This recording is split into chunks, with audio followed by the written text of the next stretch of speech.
And in Guantanamo news, while the president considers unilateral action to close the base, a legal decision may give the public an unprecedented look at its treatment of hunger strikers. A Washington, D.C. District Court Judge Gladys Kessler has ordered the release of 28 video recordings which document the alleged inhumane treatment during the force feeding of a Syrian detainee.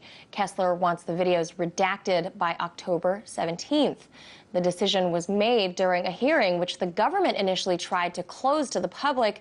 That hearing was regarding the treatment of Diab, who has been detained since 2002 and cleared for release way back in 2009. Now, the government fought disclosure of the force-feeding tapes on the grounds of national security, but Judge Kessler rejected their arguments. Meanwhile, President Obama is considering unilateral action to close that base, but it's one of his most controversial and unfulfilled campaign promises.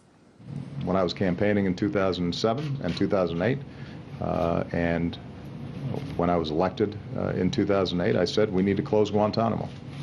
I continue to believe that we've got to close Guantanamo. Now, Congress determined that they would not let us close it. Now, the major obstacle to closing this controversial facility has been a congressional ban on the transfer of the prisoners out of the facility. Now, one possible course of action for the president would be to veto the National Defense Authorization Act, the piece of legislation that contains that ban.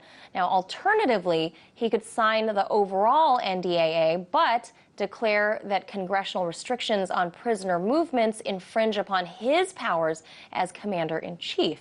Now, any actions taken to close Guantanamo Bay without congressional support will no doubt be met by fierce opposition, as Republicans are currently already attempting to sue the president over his use of executive powers.